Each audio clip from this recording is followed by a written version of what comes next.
It's like, okay, see, just from the melody alone, I would not have guessed that this was about death or murder at all. And it's like, yeah, most Irish ballads are about killing someone. Okay. Make sure that's good. I want to pull up the deck of cards thing. Okay, hang on.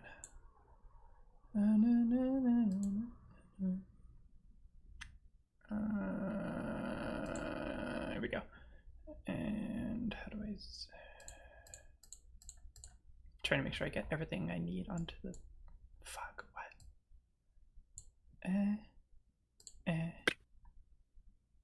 Nice. Okay. All right. I'm ready when you are. Ready. Okay. And a one and a two. Okay. And going now. Hello. Good evening. Hey, Hi. Uh, evening. good evening. It is me, a vampire. That is not the type of game we are playing tonight, but bleh. Bleh. uh, welcome to my second of hopefully many tabletop RPG in indie tabletop RPG nights, where we play indie tabletop RPGs. Right in the name.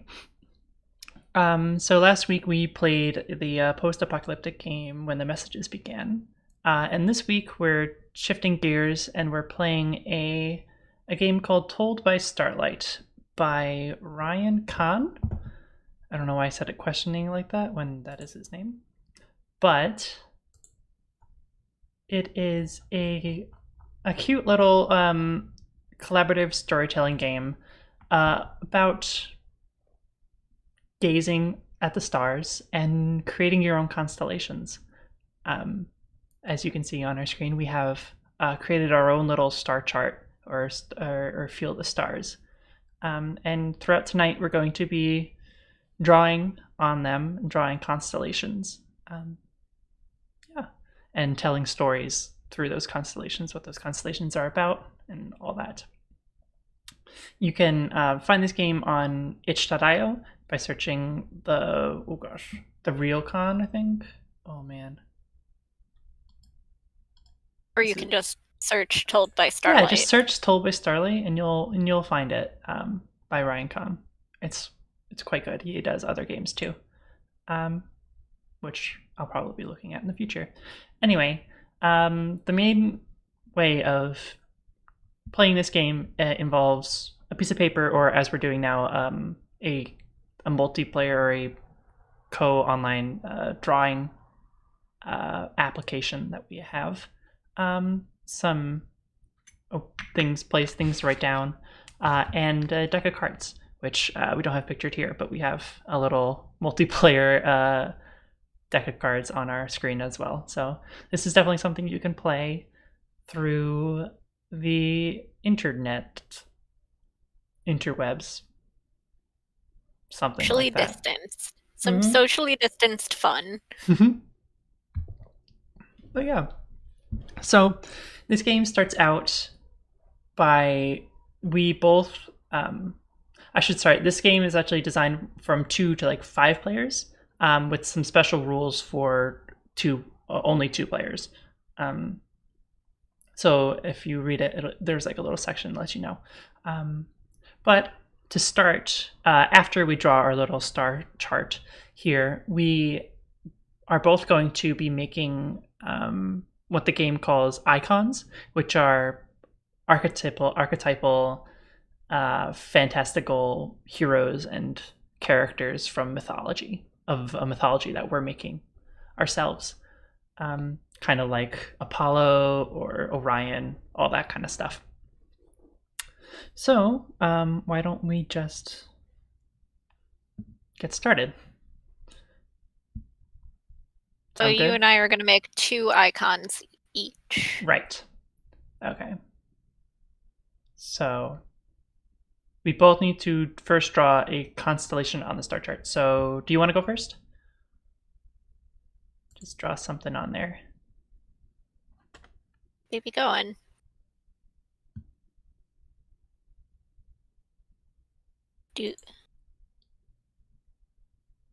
Ta-da. Okay, my turn.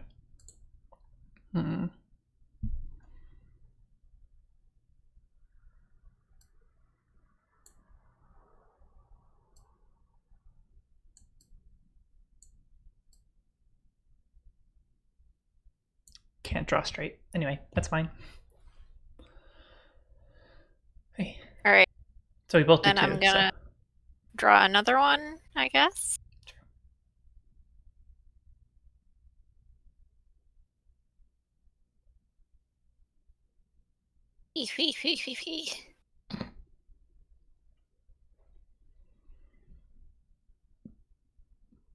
Do, do, do. Do. Okay, and for mine,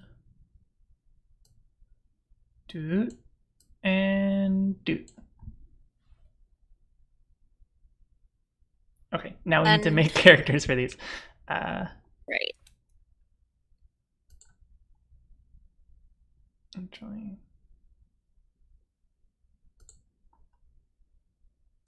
The archetypes that we can choose from. Right. Oh, yeah. Is yeah. that? Yeah, so there's a list of 1, 2, 3, 4, 5, 6, 7, 8, 9, 10, 11. So a list of 12 like archetypes that we can create our icons from. They are as follows: the hero, the scorned, the betrayer, the lover, the outsider, the oracle, the trickster, the artist, the protector, the fool, the healer, and the destroyer. So, and they all have like little things for us to make our characters from. So, oh, we did that.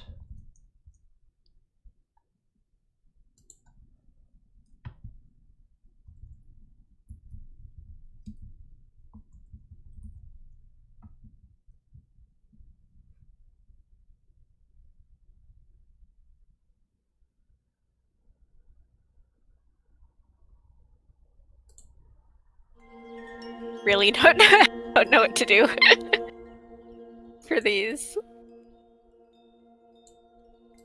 I guess the second one I drew kind of looks like a horse. Yeah, good. You've got a friend and horse. You've got horse and friend. Disney, please don't copyright us. Okay, now I need to also start doing this. Okay.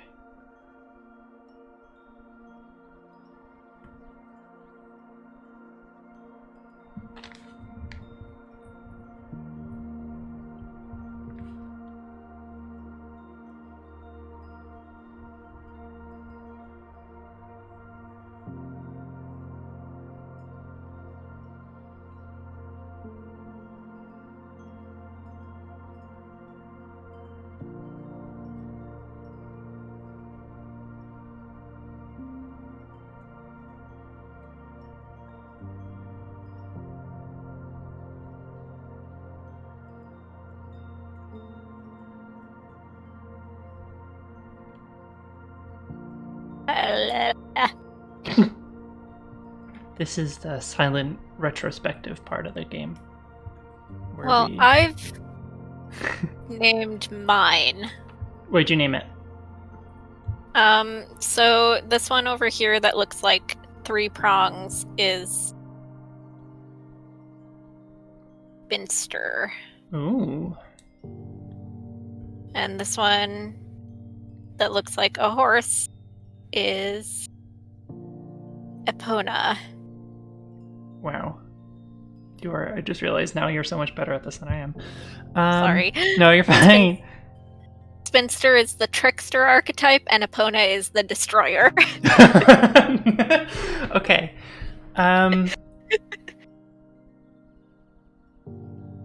Hey, I'm not drinking directly out of a gallon container tonight. No, and I'm just drinking wine, so. From a wine Drinking glass. strawberry milk. Strawberry milk. Strawberry. Oh, man. Okay. I have their archetypes. I just need names now.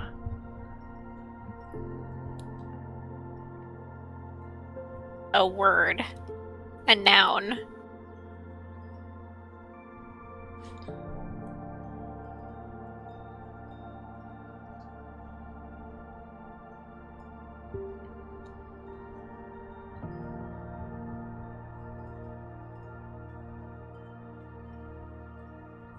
Queen. Okay. Oh my god. All right. So this one over here, their name is. Oh, hang on. I'm really bad at writing with my right hand on a mouse. I'm so sorry. Freya, and they are a artist archetype. Here is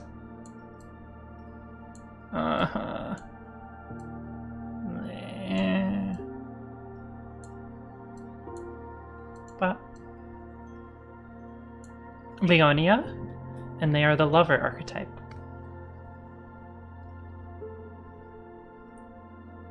Now, we take turns telling a tale, describing our icon's relationship with one other icon. Okay. And there is a table that we can use for relationships as well. Oh, there is.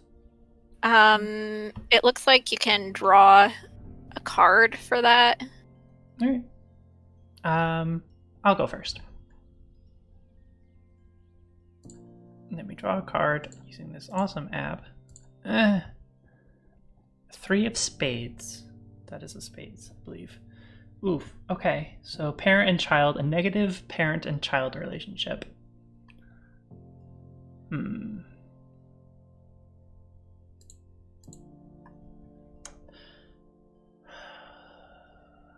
I think that Leonia is the child of Epona,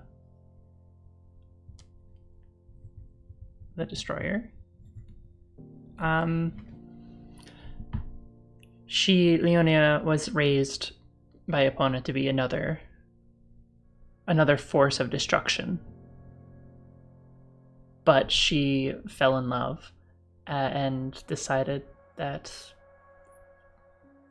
the world around her was not worth destroying. That it was too wonderful to be destroyed, and so has rebelled against her parent.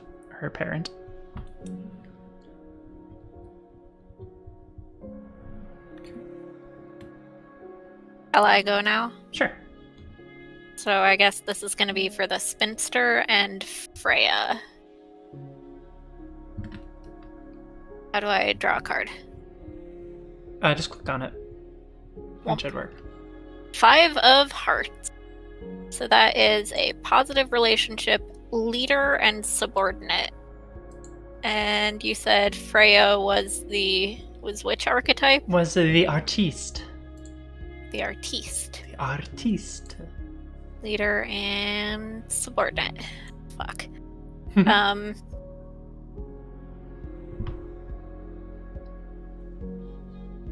So when I said spinster, I meant literally that she spins thread.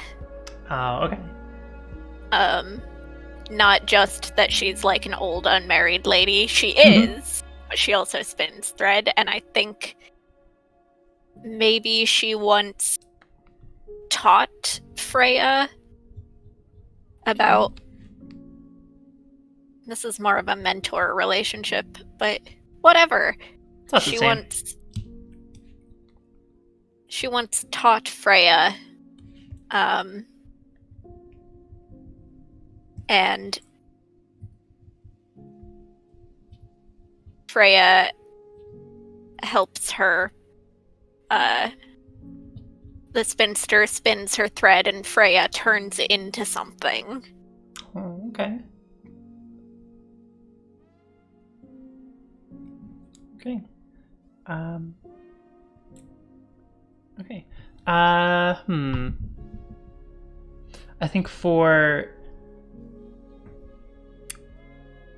if it's okay, no, I'll do a connection between my own two characters. Or do we only do one? Does the game? How does the rules say? Maybe we only do one. Take turns telling it that. Note this relationship when all stories are complete.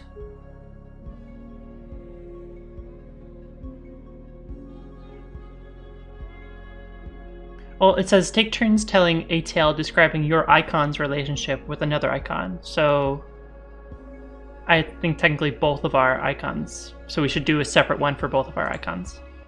Yes. Okay. So I did one for Leona, so I should do one for Freya now. Okay.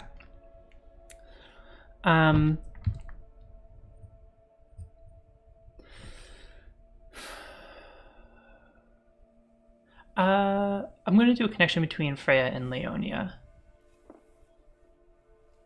I think the object of affection for Leonia is Freya, but it's not exactly requited.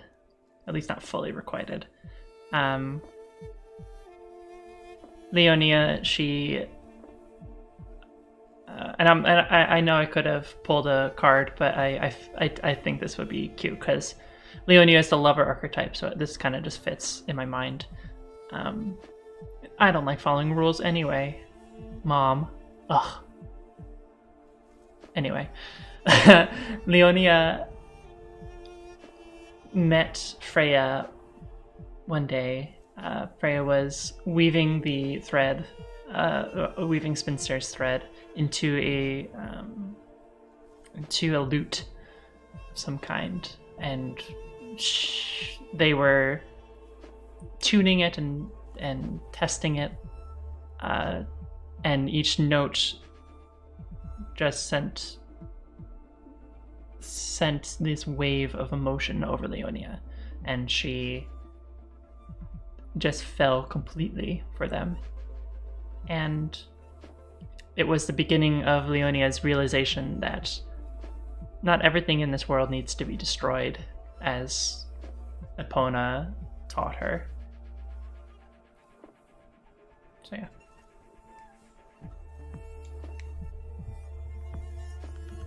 Guess I will do a relationship between Spinster and Epona.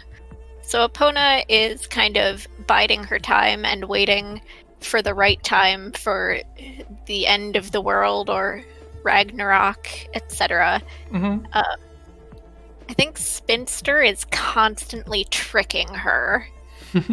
Like, every time the signs start to align, Spinster kind of shows up and derails all of Epona's plans. And Epona hasn't caught on yet. She thinks that Spinster is her loyal subject or her follower, but Spinster is constantly like tricking her into putting off the end times.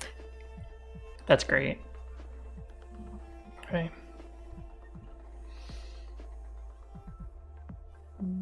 Okay. Then next, we shall figure out who's going to be the gazer first. So the way, since we created our icons and we're now moving on to creating more stories with these icons, one of us becomes the gazer and the first listener. So basically, whoever this is draws a card and draws a constellation based on that card, what the card tells you to do, and then they name the constellation. And then the next person, the other person, will tell a story off of that, and the other person gets to interrupt and ask questions. And then the way we're playing it is after we finish this constellation, we'll switch roles, and so one of us will be the gazer drawing the constellation. Stuff like that. So, who wants to be gazer first? I just told my relationship for Spinster and Epona, so if you would like to go as gazer. Fine, I guess. Hehe. That's fine. Alright. Draw a card, any card. Okay. I got the 6 of hearts. So, I will draw a constellation with 6 stars. And its suit is hearts, so it has to be love, jealousy, or relationships. So, for you, it'll have to be about love, jealousy, or relationships. Okay. Let me pull up. Okay.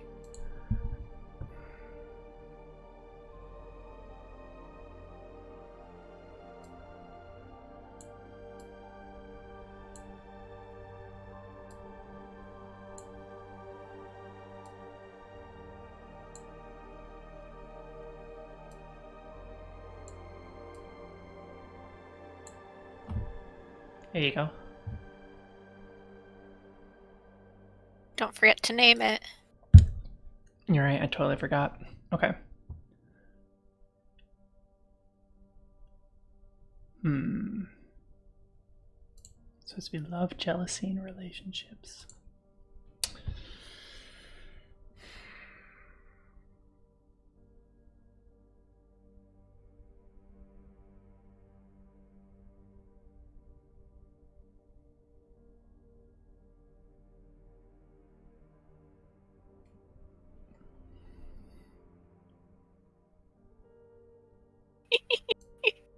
Stop.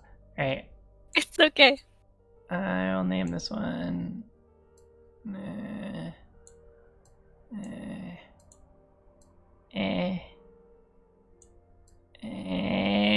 we go. How bad my handwriting is. Okay. It's okay. You're writing with a mouse. With the wrong hand. With the wrong hand. I'm a lefty. Hi. So this is the constellation Desire.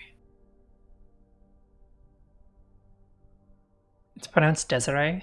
It's not. Are you being serious, or are you No, being I'm being a butt about it. Who? Desire. And as part of this, you can consult a page on here that is that lets you pull cards and determine relationships, personality traits, and themes of the story that you're telling.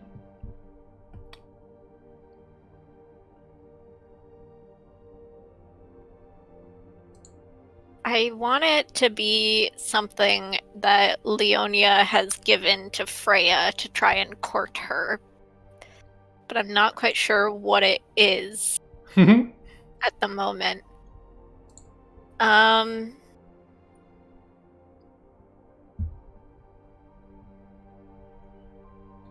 It looks kind of like a Big Dipper. Yeah, that's what I thought when I drew it. I went, no, that's unoriginal. It out of soup. Soup. Oh. One day, Leonia got tired of just watching Freya and wanted to try and gain her affection, and decided that the way to go about that was to cook her something. And so Leonia traveled far and wide getting the best ingredients and a nice, beautiful pot to put them all in and cook them. And the scent of the soup that was cooking drew Freya away from her work, and led to their first conversation. Oh, and how did that conversation go? Oh god. Freya... I can ask these questions. It's part of the game. You can. Freya approached and said, What a fine scent this is. Tell me, what are you cooking? Leonia, being coy, said, uh, I'm making soup for my true love to nourish her and grant her strength. And Freya, not quite cottoning on, said, well, I've been weaving morning and night. Could you spare a bowl for me too? And Leonia responded, of course I can. If you'd like, you can have the whole pot. But Freya said, no, this is for your true love. You should save some for her. And took her bowl and left again. How nervous was Leonia for this? Quite nervous. She was confident in her cooking skills, but when faced with speaking to Freya for the first time, she felt quite anxious that she might make a fool of herself. Unfortunately, Freya was so distracted both by her hunger and thoughts of her and thoughts of the masterpiece she was working on that she didn't really notice. Oh. I don't have any more To questions. this day, people make soup to try and court the person they have a crush on, and if the person agrees to take the pot, then that's reciprocation of feelings, but if they only take one bowl and leave the rest, then it's a, like, gently turning down. Oof. Taking nothing is like, no, I want nothing to do with you, go away. Yikes. Dang. Brutal. Brutal fatality. I don't want none of your goddamn soup. Disgusting.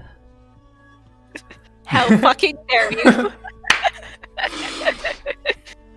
I'm sorry, is this lentil soup? Are you kidding me? Excuse me, lentil soup is a gift.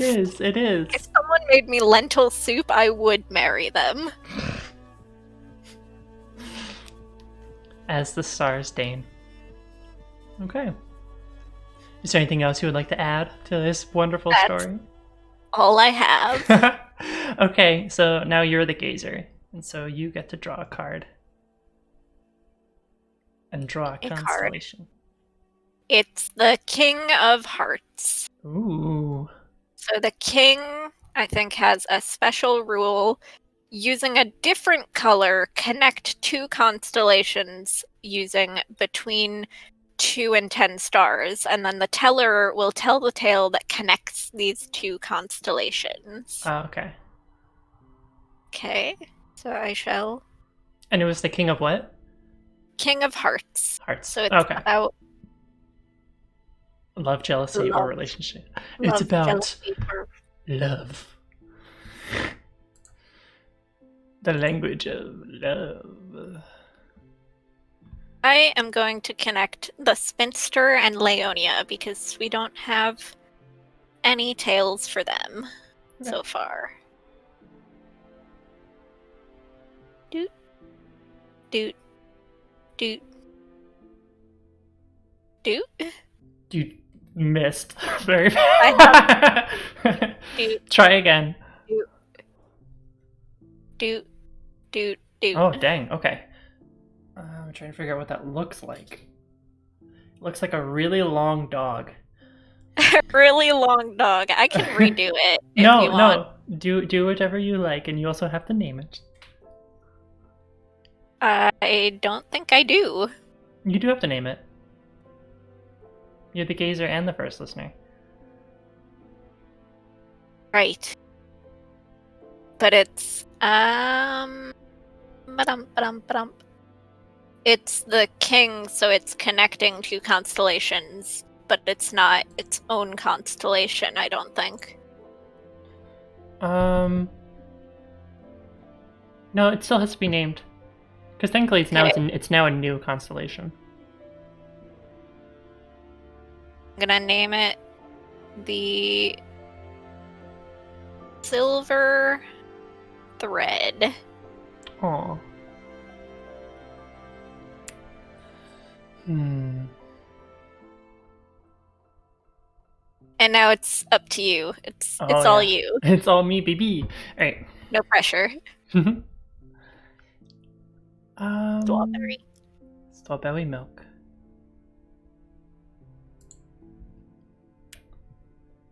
So Spinster being well, Spencer's pronouns are she, her, right? I'm just making sure. Yep. Okay. Spinster, though she would probably never really admit it, is very protective over Freya. After all, Freya takes the things that she makes and turns it into things other people enjoy. And that gives quite a reputation onto the spinster. After all, the quality of the silk is just as important as what the threads do.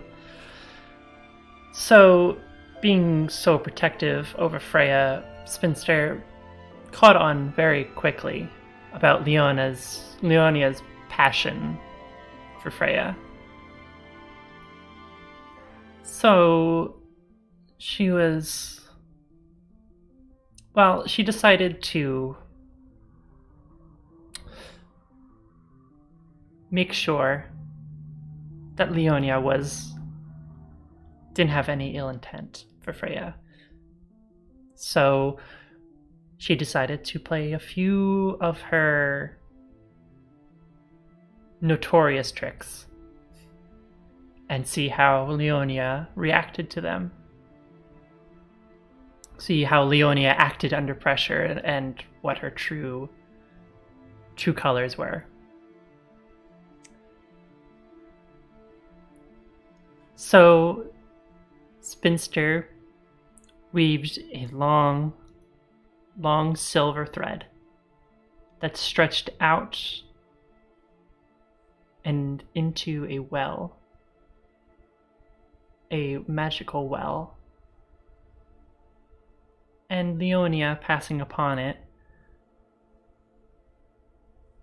was confused. It was a single long silver thread that just threaded through out into the horizon, and curious, ever curious, and hearing so much about what Freya does with the threads, she followed it, hoping to see Freya at the end of it weaving something magnificent for her.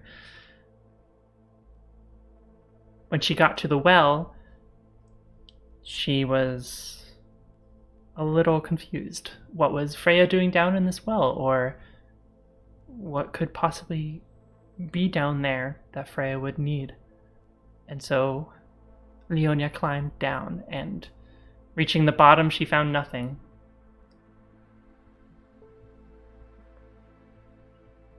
Except the end of a thread and a lonesome man sitting there all by himself. You could tell he's been there for years. Leonia asked him what fate befell him to land him in this well, and he bemoaned and told his tale about how he had been a fool and a tyrant to his former lover, and how he was sent here as punishment. And knowing that the only way out of this well was to climb the thread back out, Leonia found herself realizing that she could climb out herself and leave the man alone again or allow him to climb out with the thread. The man felt so repentant and so distraught that he felt himself not worthy of leaving. And Leonia, saw herself realizing that however long he had spent here was punishment enough, and so she allowed him to carry the thread back up, leaving herself stuck in the well. And Spinster, watching this whole thing from above, saw Leonia's true heart as someone selfless and kind, and whisked Leonia out of the well and back into her home safe, and gave her blessing to Leonia.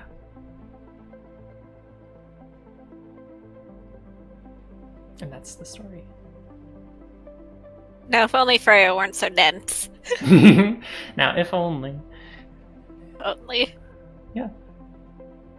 Whew. Now it is your turn to draw a card, draw a shape, and give a name. Name that bad boy. All right. Name that bad boy. 4. Hey, baby. Hey, baby. 4 of spades. Okay. So I just draw one with four stars and tell the story behind the constellation. Okie dokes. Or you have to tell the story behind the constellation. You know what I mean. All right.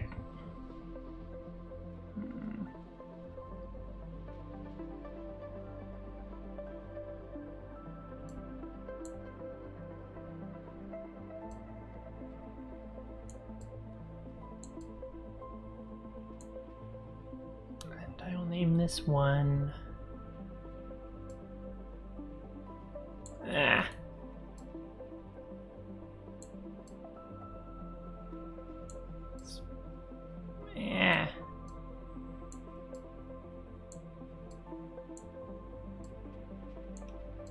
Spark. Yes. To tell a story, and spades is creation, discovery, or invention. Okay. I think for a while under the spinster's tutelage, Freya was just about ready to start doing her own thing, but the spinster wanted to give her one last test before setting her out onto the world. And the spinster said,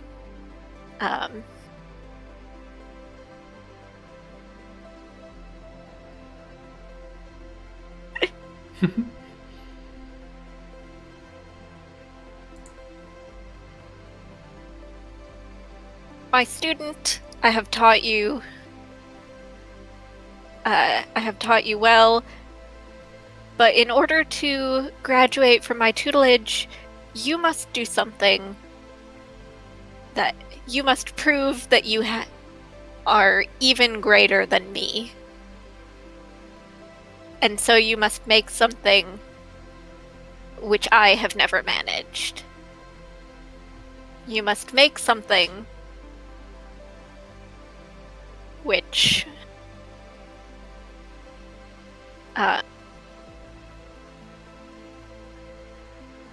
you must make something which can be both kind and cruel, both helper and hinderer. Something which humans may have but never hold, may keep but never control. And if you can do this for me, then I will consider you a master of your art. And Freya thought long and hard, day and night, wandering up and down the land, trying to think of something which could help and hinder, which could be kind and cruel at once. What could she make? And what could she gift onto the people?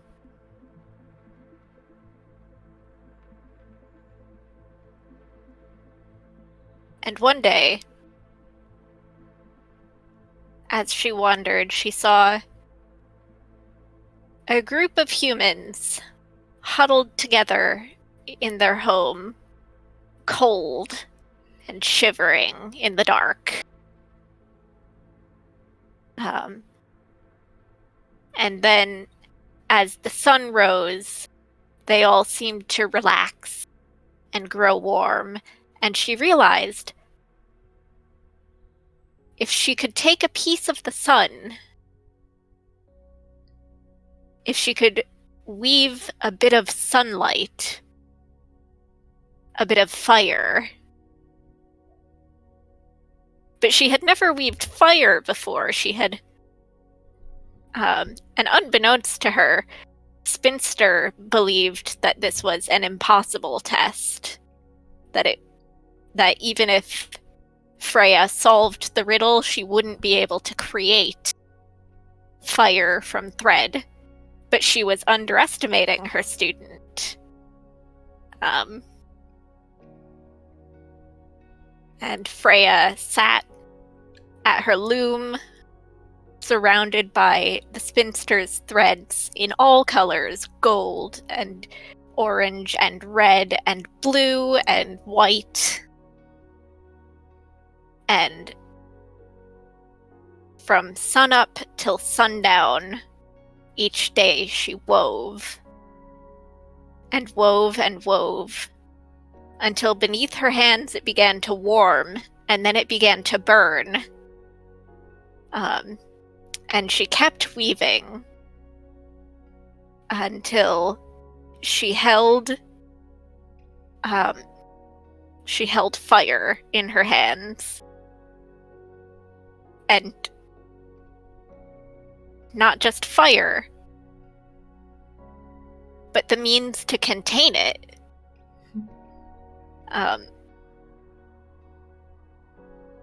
And she invited the people to her loom, and she showed them, here, this is how you spark a flame. This is how you set up a campfire, how you keep it contained, as contained as you can. This is how you set up a border of stone so that it doesn't burn too far. And with this, you will be able to light your homes in the night and to stay warm in the cold. But if you're not careful, the light will become too much and you will go blind. The heat will burn you and you will be injured and die. And the spinster appeared. It had been 1 year to the day since the spinster set this task, and she appeared before Freya, ready to say, well, you gave it your best shot, but I guess you're not ready yet. But then she saw what Freya had created and realized that she had underestimated her student. And proud, a little put out, but mostly proud, she said, you have done what I cannot. You have done what was once impossible. And so I bestow unto you the title of master, and I set you free. No more shall you be my student, rather you shall be my equal.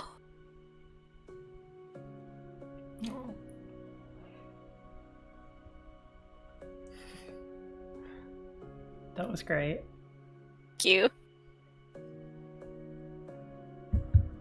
Okay, it's my turn. my turn to draw, and then your turn to tell a story. That's right. Doodle doodle-oo. Draw that constellation. A 5 of spades. Okay. Ooh. Hoop hoop.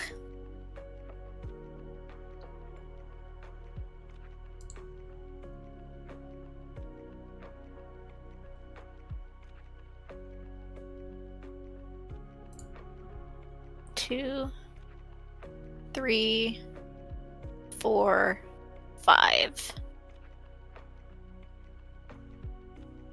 And then this is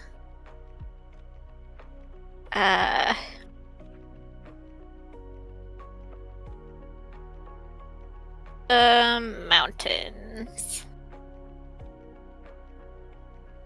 Now it's all you. Oh, jeez. Okay.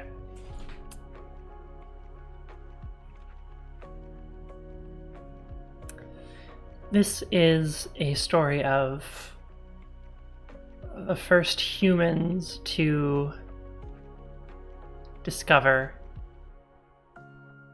the mountains. As simple as that. There was a time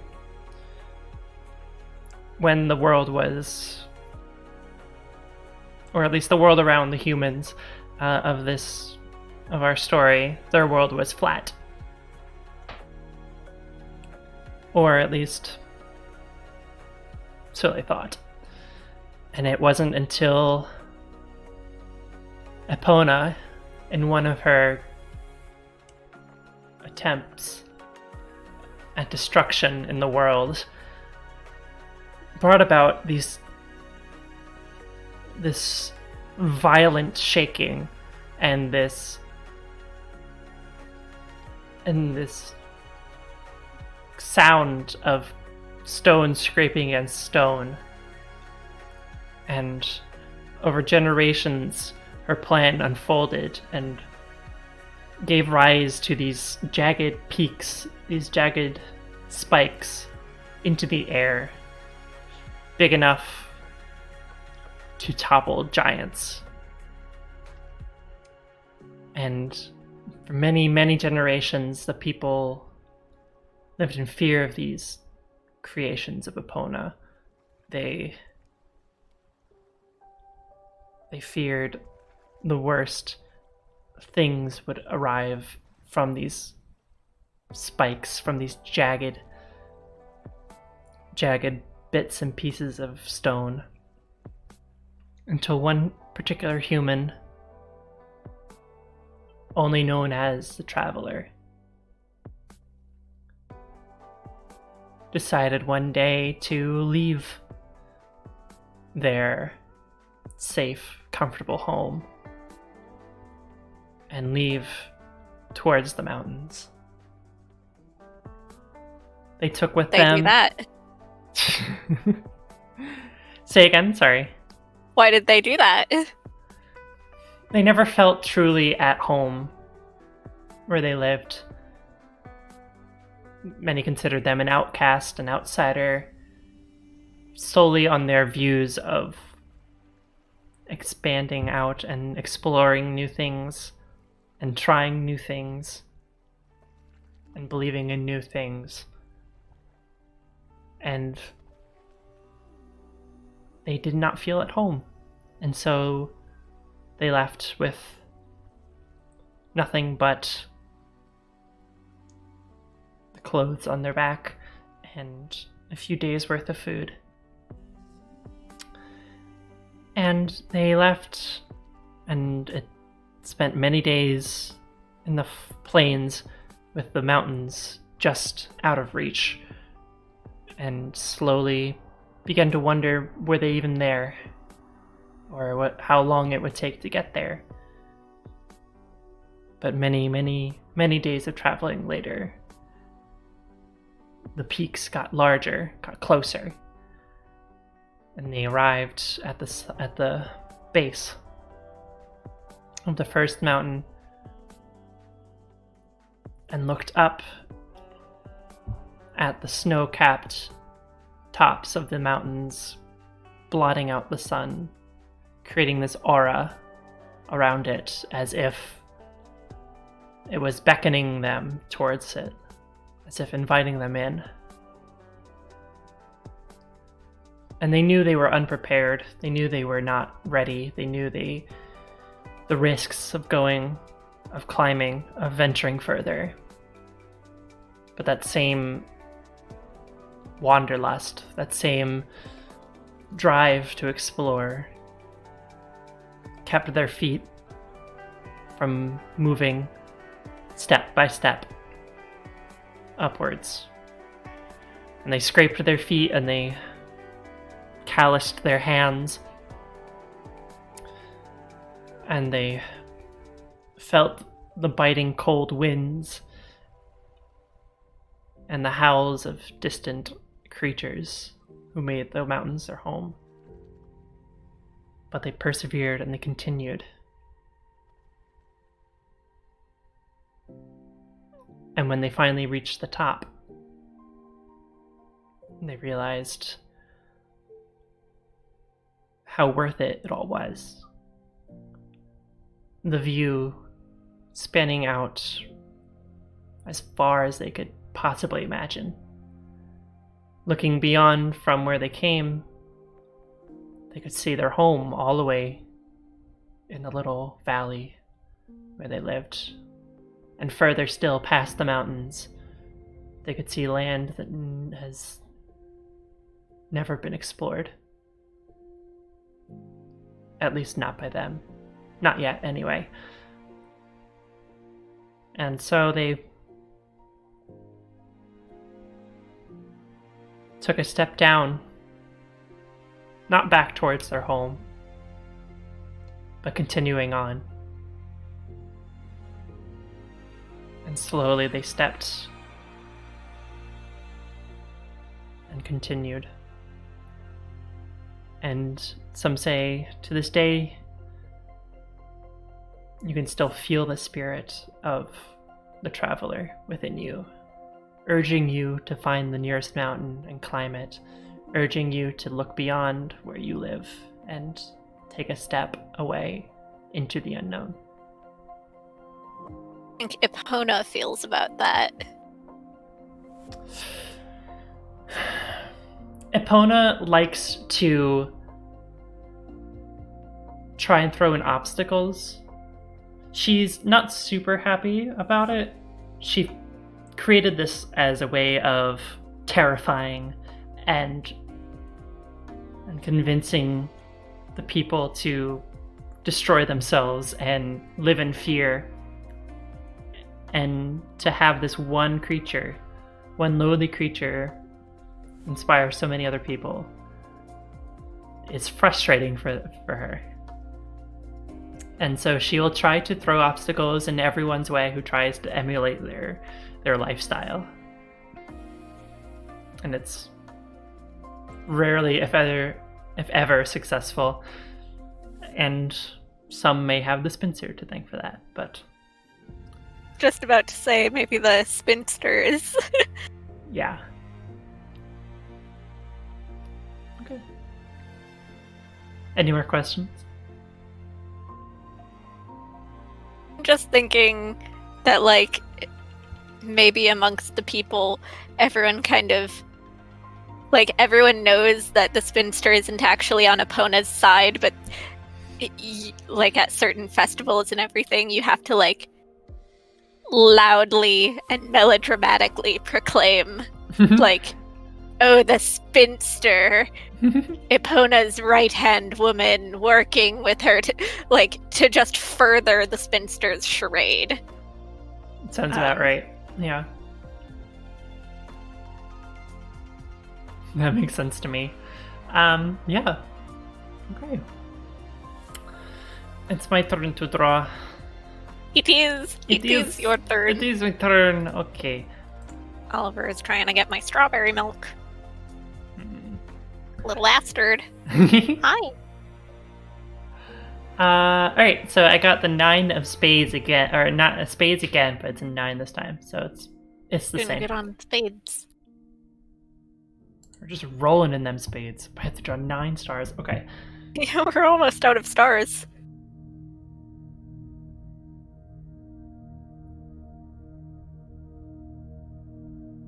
Okay.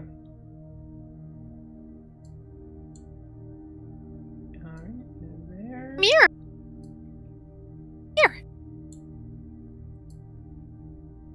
Up here. Come up. Come up here. Come up here. Say hello. Say hello, little man. Hey. Come all the way up. Yep. Nope. Get your hind paws up here too. Yeah. Not over there. No, no, no. No, no, no. No strawberry milk for the boy. Give him the strawberry milk. He's lactose intolerant. Let him drink. No. Hehe. Oliver just wrote ... in our Discord chat. He is upset with you right now. He's angry. He is angry. Okay, now I need to name it. Alright.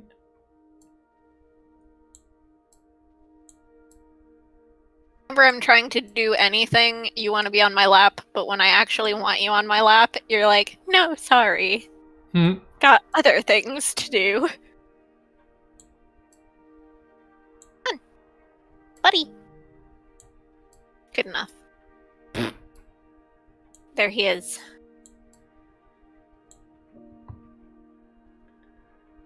Okay. Right, I did 1, 2, 3, 4, 5, 6, 7, 8, 9. Yes, 9 stars. Okay.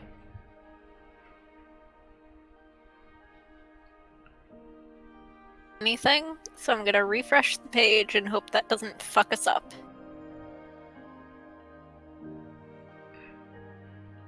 The drawing is still loading. There it is, the jagged shore. Ooh. Ooh.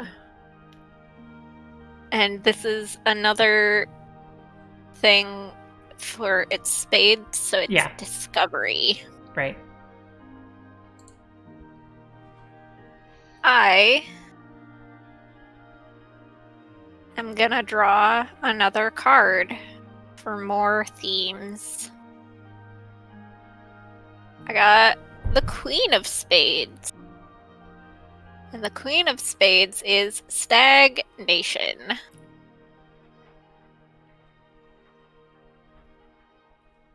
Little boy. There he is. Stagnation, discovery, creativity, and the jagged shore.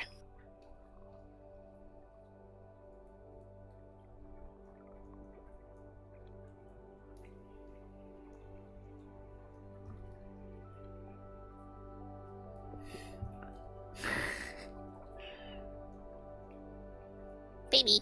He's him. He is such a distraction. He is. Careful. Alright, long after the days of the Traveler, there was a period where it felt as though everything had been seen. Every corner of the land conquered. And so people just were content to stay in their homes, to stay in their hometowns. There was nobody exploring anymore. And Spinster thought this was super boring. Just super boring. And so she enticed Epona out of her slumber and said, I have my queen, as she tended to call Epona, mockingly, though Epona didn't know it. My queen, a prophecy has come to me. If you were to go to the ocean side and stomp your great hooves,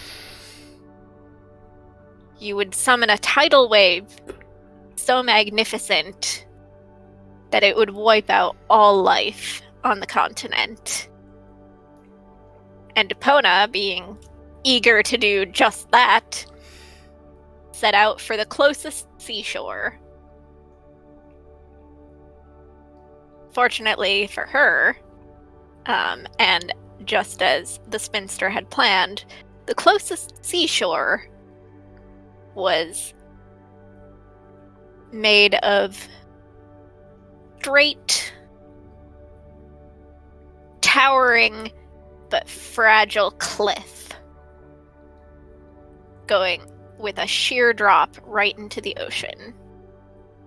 And so Epona went, and she stood on the edge of the cliffs, and she stomped her great hooves, and pieces of the cliff began to crumble away beneath her. But she took no notice, so caught up in her work, as the spinster yelled encouragingly from a safe distance away, like, "Yes, my queen! Just a little bit more! Just Yes, a wee bit queen. more! Yes, queen! Yes, queen!" And Epona, encouraged by this, gave one last stomp, and it was a stomp too far, for the cliff beneath her crumbled, and she went tumbling into the sea.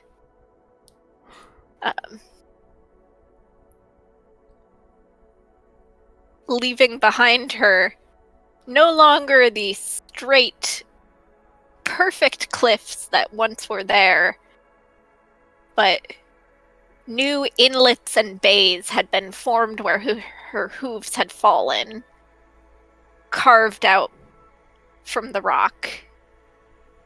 And a great lagoon where her body hit the edge of the cliff. And yes, there was a great tidal wave, but not as big as Epona had hoped.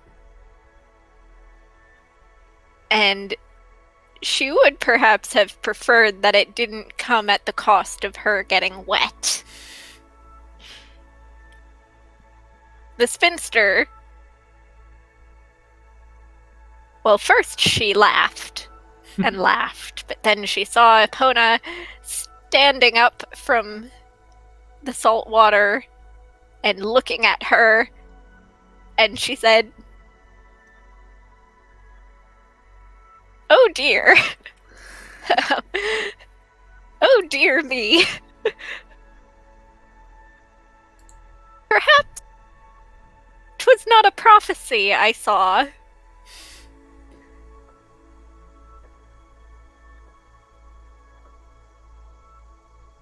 Be too angry, it was only a jest," and then she disappeared. And Epona, enraged, gave chase, leaving earthquakes with each step she took. But at the end of it all, though the spinster had to hide from Epona's sight for several centuries in order to let her temper cool, spinster was pleased because once again people were traveling and were discovering. They had all heard the great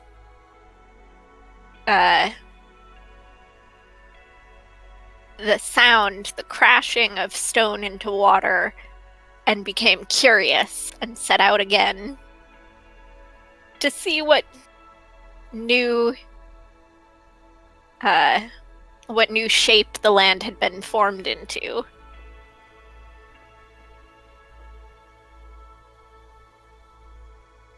So, though Epona was unhappy with the result, Finster was quite pleased.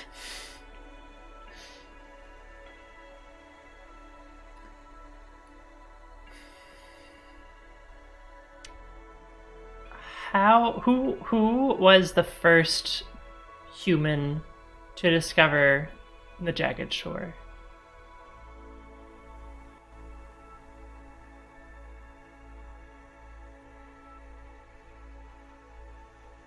Say it was a young girl in a fishing boat. Oh. She had the waves caused by Epona had swept her away from her fishing village, and she floated on and kept a watch out. She knew that there would be the straight, perfect cliffs, and from there she would be able to orient herself. But by the time she got there, Epona had long gone in chase after the spinster, and what the girl found, instead of the straight cliffs she was expecting, was an entirely new land.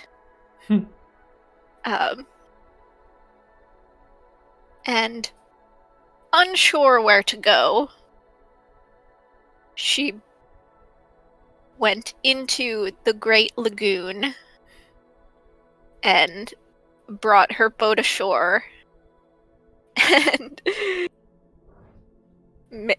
prayed not to the spinster, but instead to her student Freya to help her find the way home.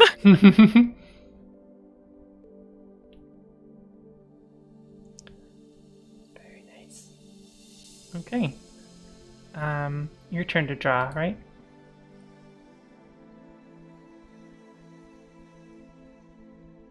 We're fast running out of space. We are. We may need to do only one more each. Okay.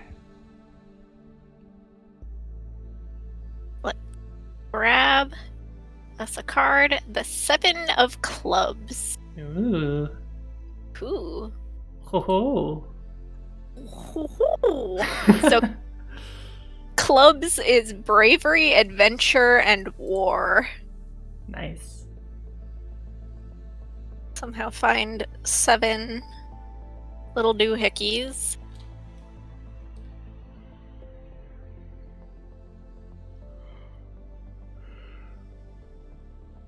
Three, 4, 5.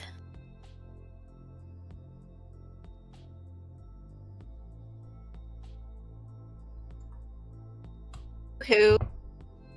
Hang on, let me reload the page. Let's see if it.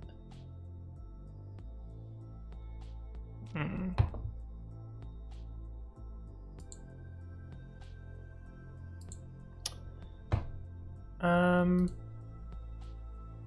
6. Could you re-invite me to this? Because for some reason I'm not getting it. Yes. Okay. Can indeedle.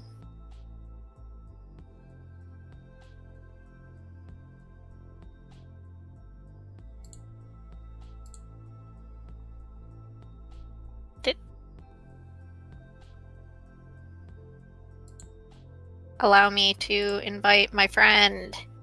Give me access. Give her access.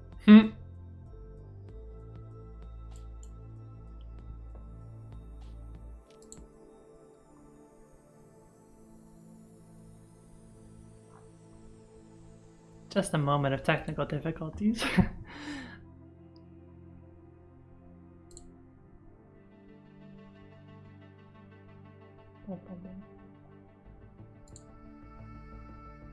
You the link, and hopefully that will work.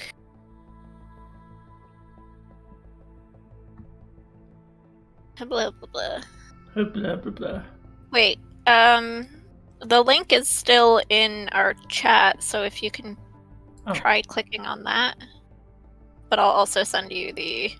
No, I got it. Oh, yay, you're back. You have returned. And you drew it? Did you draw it? No. Oh, okay. Need to reload the page. Okay, 7 stars. Fuck me.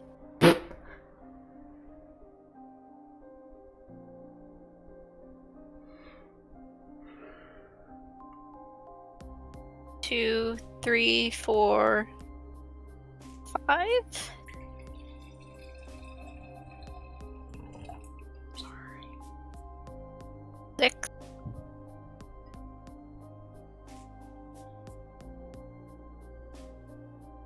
Wait, no. 7. Okay. How do I name this? I'm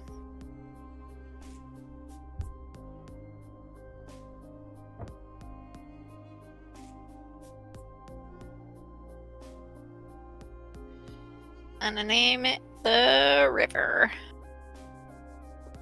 Okay. And it was the 7 of clubs. Okay.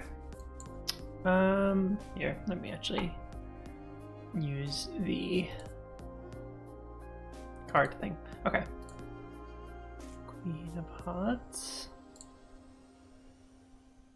Queen of Hearts. Indebted and benefactor.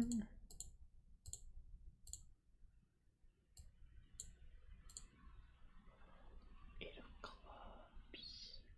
Eight of hearts.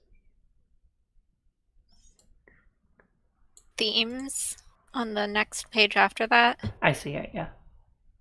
And then Queen of Spades.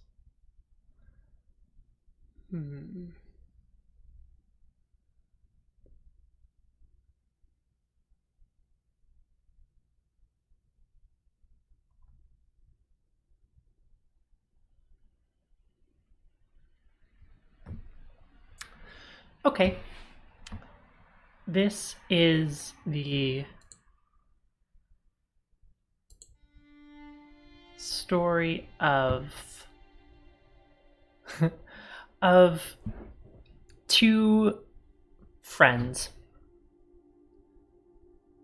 on opposing sides of a conflict between two peoples. The reasons for this conflict are lost to time, maybe over a powerful ruler's desire for more land. Who can say? The reasons vary from myth to story to story. But what remains constant is these two close friends. Before the war, they would hang out together, spend time together, wasting away the days together at the river. The river didn't seem to have a name. Maybe it was the river nearest you, wherever you live, or some far-off river that no one knows about. But they spent many a year, many a day, many a lazy, lazy day just sticking their feet in the water and just chatting about whatever came to mind. That was until the war started. They were from different towns, and those towns decided to ally against different factions. They were both passionate people, eccentric people. Not many people would consider them the type of people to join an army, but their passion for their homes almost equaled their passion for each other. And so they joined their respective armies. And well, they say the battle that occurred at the river was almost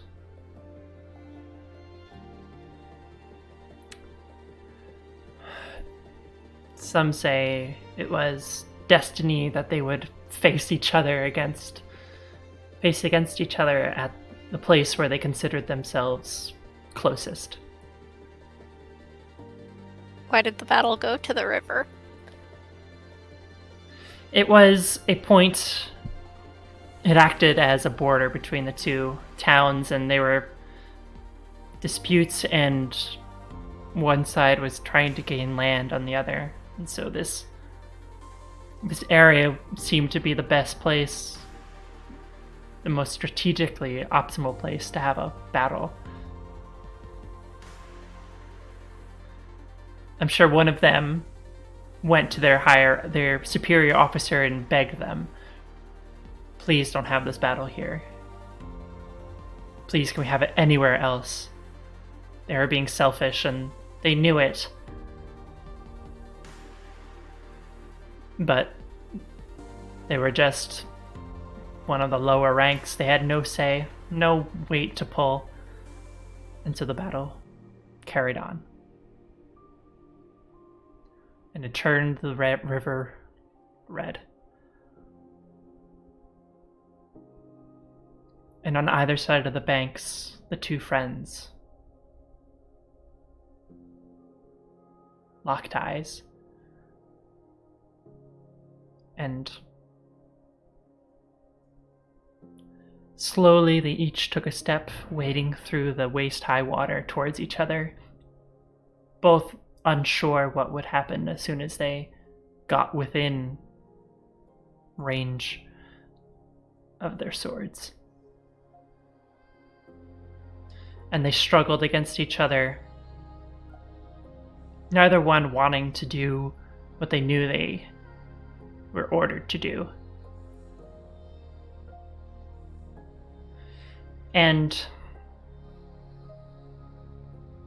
when one side favored over the other, when one friend almost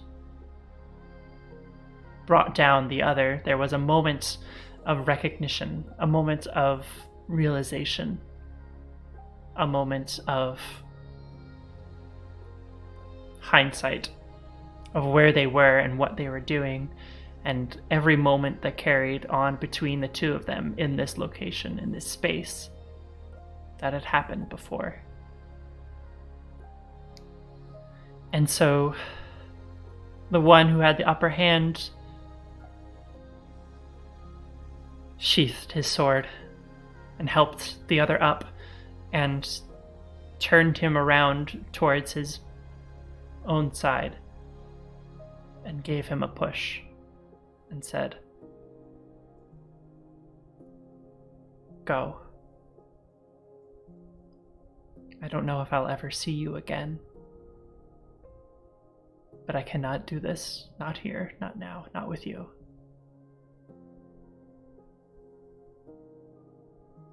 Goodbye." And then they turned around and they walked back to their own camp. And the other, the one who was spared, stood there, the chaos raining around them, splashing of feet into the water, the screams of pain, the cries of battle roared around them, and they just silently, dumbfounded, walked back to their own camp and sat down and cried. Avery, holy fuck. And that is the story of the two friends at the river. Did they ever meet again? Some optimistic people, in their own versions of the story, like to say that they do. That long after the war, they both returned to the river, both bearing new scars, bearing both emotional and physical.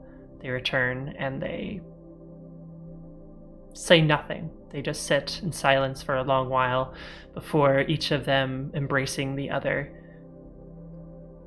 A silent forgiveness and thanks for what happened in that day.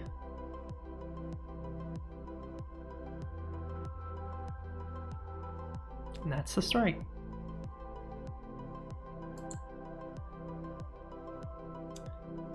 And now it is my turn. Okay. Oh, it's your turn. What? Now it's your turn. It's my turn. Hello. Alright.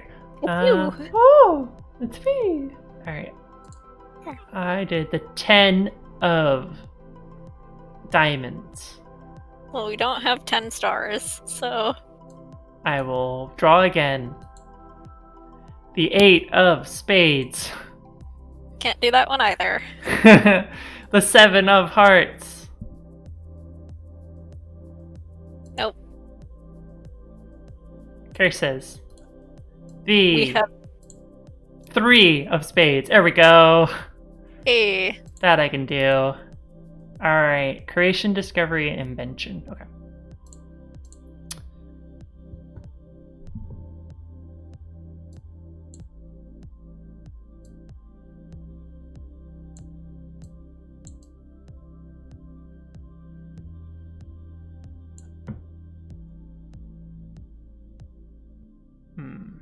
Gotta name it.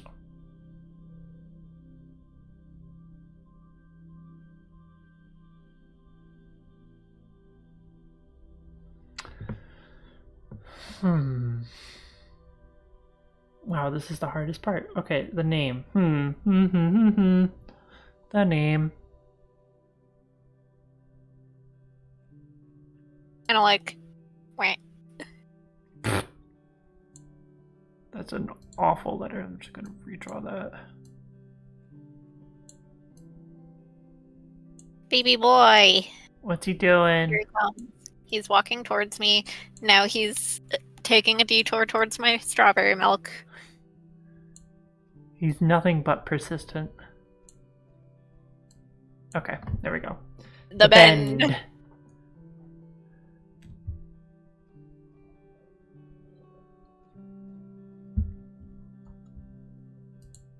Allow me to draw a muse card.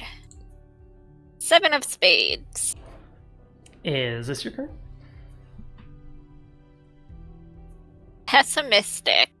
Oof. Don't want to do that. We just had a sad story, so I'm leaving that alone. Jack of spades. Self-indulgent. Okay. Alright. Alright. I can get behind that. Some might call me self-indulgent. I say as I take a long sip of my wine. So, way back in the early years after Leonia had left her mother's side and decided, you know what, the world is kind of nice. I don't want to destroy it. She ended up. She wanted to sample all of the joys of living. The food, the wine, dancing, music, art, puppies.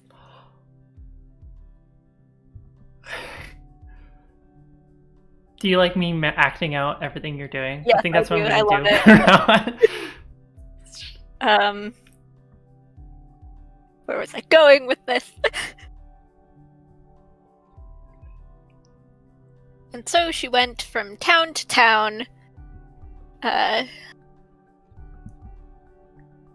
seeing all that they had, both the good and the bad. She wasn't just about, like, bring me your finest, whatever. She was just happy to be there. Till one day, the path between one town and the next was a narrow passage known as the Bend between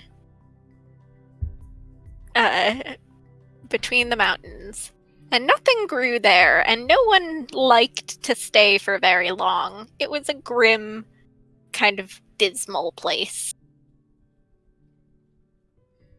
And so, but Leonia, rather than skip ahead and use her godly powers to fly herself to the next town, decided to take it like a mortal, to walk. Everyone warned her, it just won't be fun. You won't have a good time. But Leonia said, that's fine. It's... as long as I get where I'm going, does it matter what I experience on the way there? And everyone around her said, yeah, kinda. But she, being young and naive, said, no, it's fine. And off she went.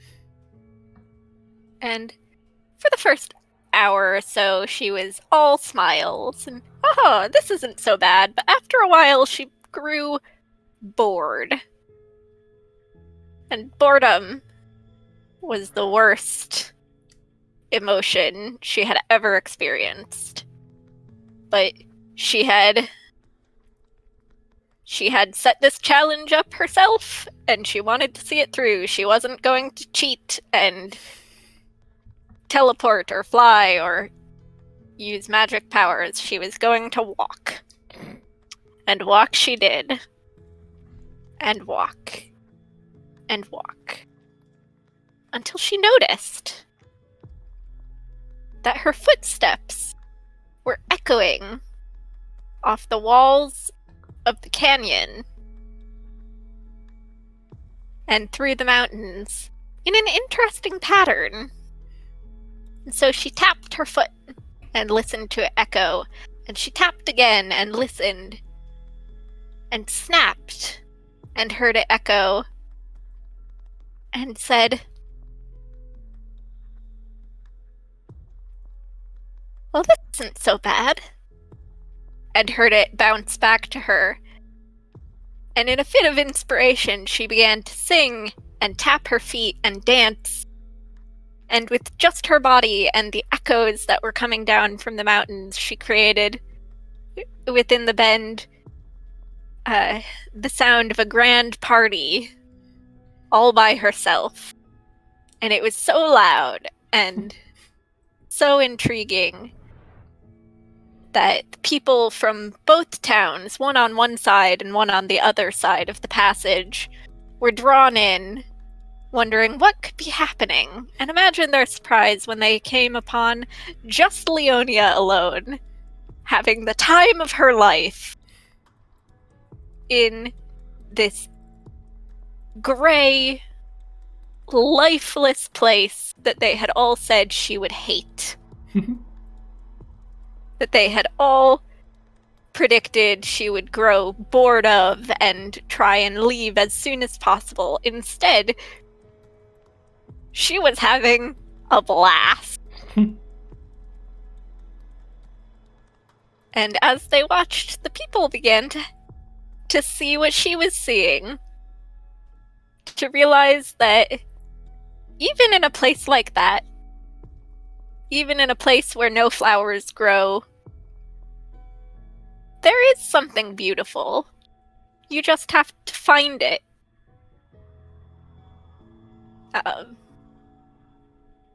And they all began to dance and sing and tap their feet and clap their hands along with her, and the party carried on for 3 days and 3 nights. Until exhausted. Everyone was exhausted except Leonia, who kept going. But everyone else was like, we'll just leave her to it, and went home. Did this become some kind of tradition between the two towns? Yes. Every year, whether Leonia was there or not, they would meet up at the center of the bend and dance together and create music.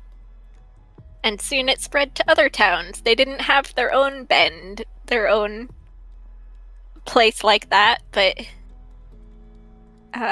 there would be festivals popping up in times of darkness, in the harshest winter, or the hottest summer.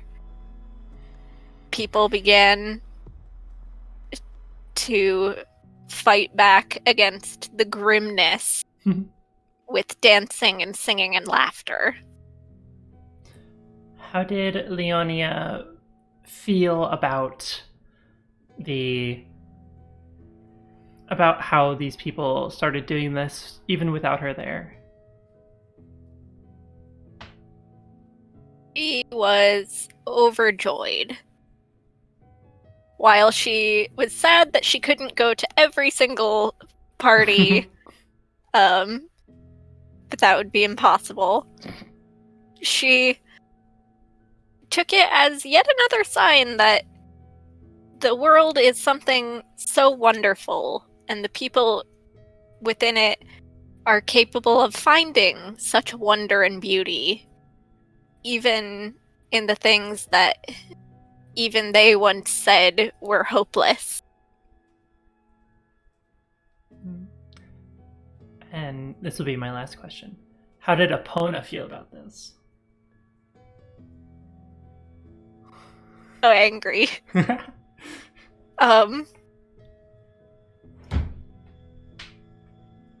Which is just the thing, right? Everyone dancing and singing and having a good time, even when Epona is going, but look, it's terrible. Just lay down and die. You're having a horrible time. And they would respond, no, we're not. This is great. We're having so much fun. Fuck you, go away. Get lost, horse lady. And it's said that on the day that people cannot find a reason, that no one can find a reason to sing and dance, that's the day Epona wins.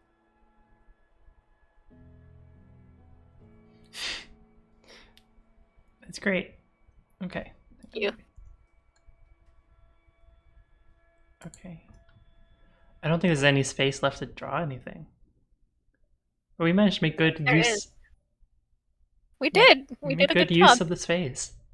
I mean, good use of the space that we've created together. Play with me in the space. Play with me in the space. I would love to play this game again, perhaps with more people, with a bigger canvas. I want to play it like in real life with just a giant sheet of paper on the floor and just go ham.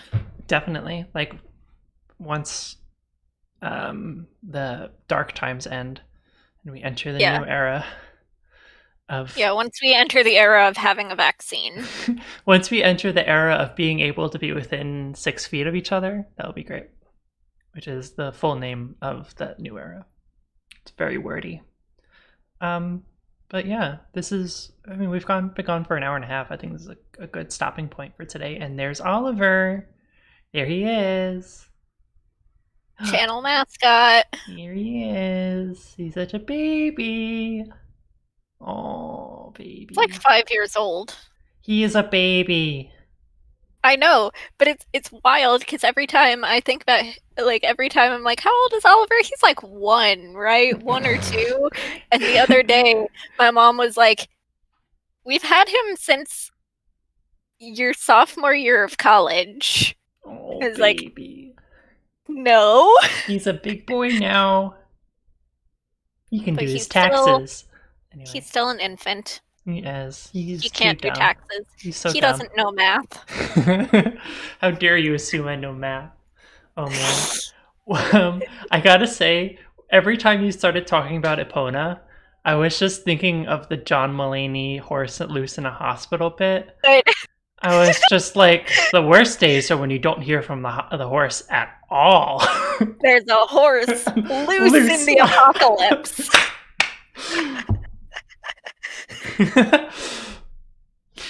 Has anyone heard from the... Anyway, John Mulaney, please don't sue me. All right. Thank you for so much for watching. I feel like we're definitely gonna come back to this game once we have more people to play with. Yes. That's I just think me. it would be fun if we get a big viewer base, if instead of the two of us asking questions during the teller's stories, we could open it Oh up to the yeah, chat. that would be really awesome. That would be really something awesome to do. So, what that means is, if you're watching, you need to tell all of your friends to watch, and then have them. Yeah.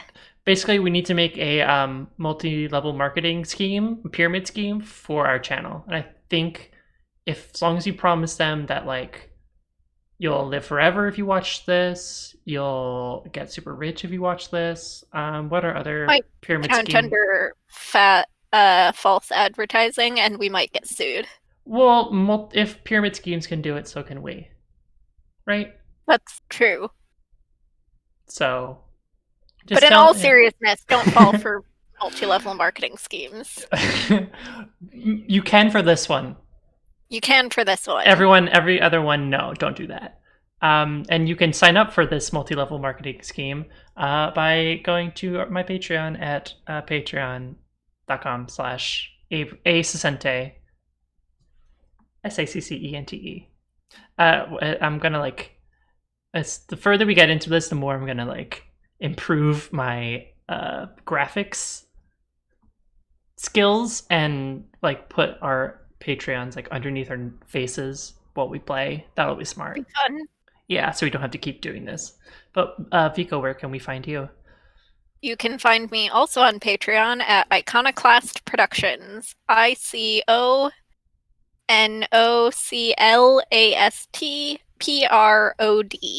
Nice. I love that you paused in between there because you probably forgot how to spell I did iconoclast. forget how to spell it. That's okay though. You remembered. All right. Thank you so much for watching. We'll see you. See me on Wednesday playing a video game. Vico might be there most likely, and then back here next Saturday when we play a different TTRPG. And you can see me on Monday on Twitch, Small Vico, SMOLVICO. I'll be drawing and chatting. Hell yeah! All right. Thank you so much. Thank you so much. All right. Bye-bye. Bye-bye. Bye-bye. Bye-bye. One last look at Oliver. Oh, bye, Oliver.